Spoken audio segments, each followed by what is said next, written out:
Next जो topic है उस टॉपिक का नाम लिखिए यहां पर, redistribution of charges. Redistribution, write down the heading. Now content is now starting. Redistribution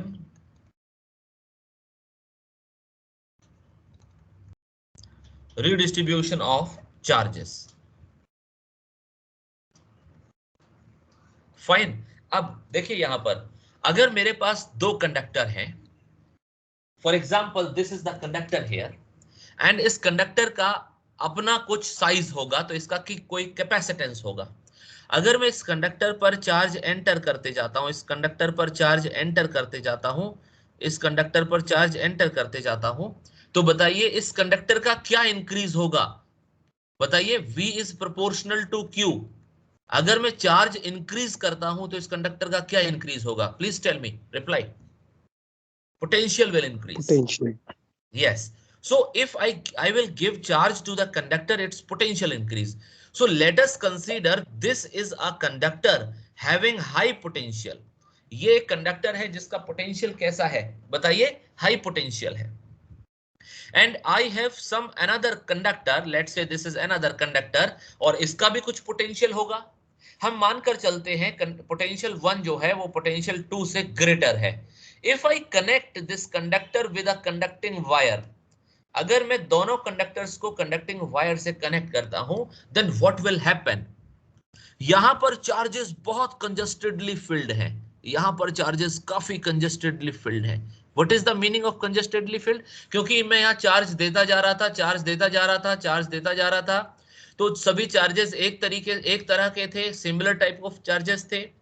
due to those charges the potential of the conductor increases. ठीक है, पोटेंशियल इंक्रीज होता जा रहा है, और चार्ज रखता जा रहा हूं तो ये एक दूसरे को हाई प्रेशर में अपने आप में इकट्ठा करते जा रहे हैं, क्योंकि इनके बीच में एक रिपल्सिव फोर्स काम करता है.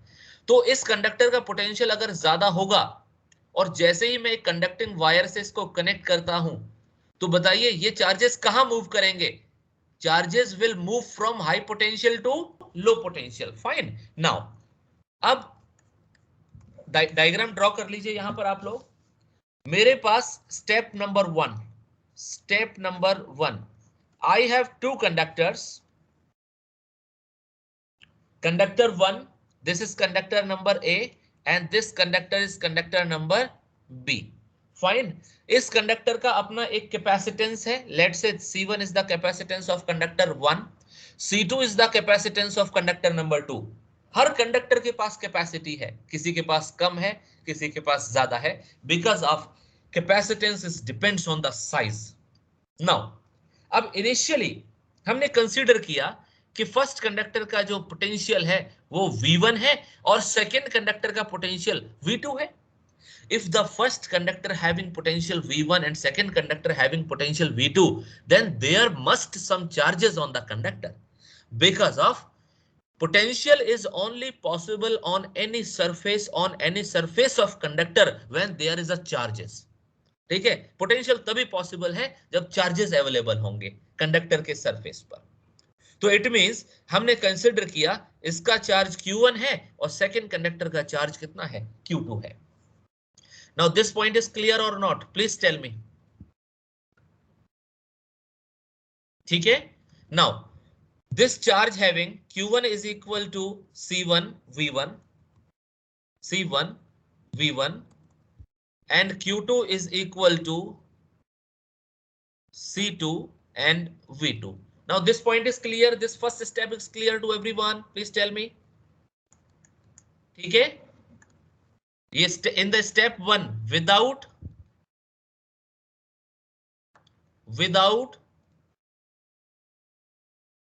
connecting A and B. Now step number 2 की बात करते हैं हम लोग. स्टेप नंबर 2 की बात करते हैं हम लोग. क्या स्टेप नंबर 2? नाउ अब हम इन दोनों को ज्वाइन करते हैं. ठीक है. If the two conductors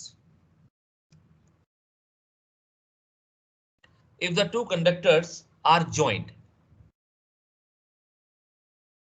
if the two conductors are joined by any conducting wire, by any conducting thin wire, देखिए एक पॉइंट जरूरी है, हर चीज का मीनिंग है। थिन वायर, अब वायर थिन है तो इसका मतलब वायर का साइज कम है, तो उस वायर की खुद की कुछ कैपेसिटी होगी लेकिन कम होगी। तो यहां पर जब सेकेंड पॉइंट पर हम लोग इनको कनेक्ट कर देंगे, then what will happen, there is a distribution of charges. Conductor A having high potential, conductor A having high potential. Now I have connected this wire, ठीक है। मैं यहां पर ये देखिए, ये जो साइन है ना, ये वायर को मोड़ दिया है, कोई फर्क नहीं पड़ता है, मैं सिंपल एक वायर से भी इसको कनेक्ट कर सकता हूं। This is conductor number B. तो चार्जेस का जो मूवमेंट होगा, जो चार्जेस का जो फ्लो होगा, ठीक है, when I connected these two conductor by thin wire, then what will happen, please tell me. Charges from high potential, from high potential will flow from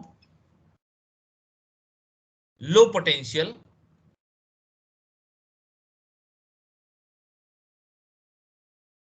potential, ठीक है, लो पोटेंशियल यानी कि second conductor की तरफ move करेगा। अब बताइए, जिस टाइम पर दोनों कंडक्टर का पोटेंशियल, ये फ्लो कब तक रहेगा, when VA is equal to VB, ठीक है ना। Flow stops, flow stops when, किसका फ्लो स्टॉप हो जाएगा, charge flow, charge flow stops when VA is equal to VB। अब बताइए, दोनों कंडक्टर का पोटेंशियल सेम है, what does it mean, it means that both the conductors having same potential, it means both the conductor having common potential. So here, what is common potential, so the common potential,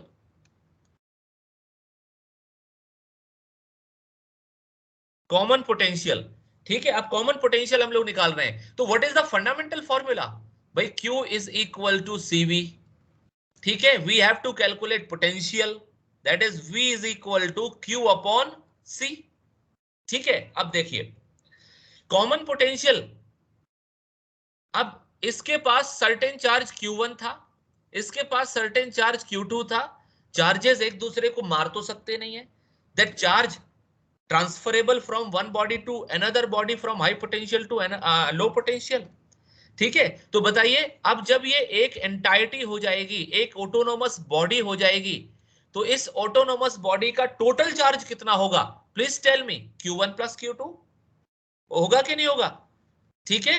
so common potential it is equal to total charge upon total capacitance, fine. अब देखिए, इसका capacitance C1 है, इसका capacitance C2 है, तो total common potential कितना हो जाएगा, V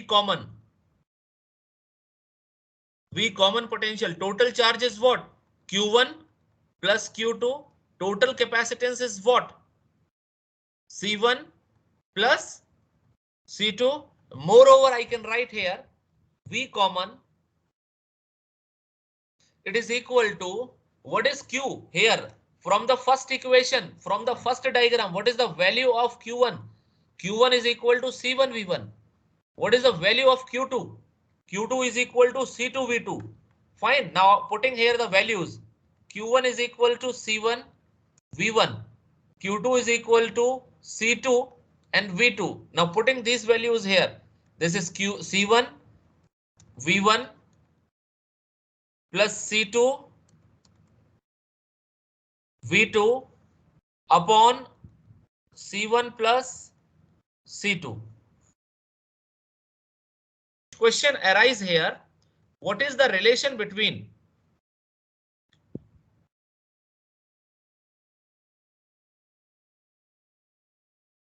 relationship between Q and what is the relationship between Q and C? It means charge and capacitance, ठीक है, after redistribution of charge, after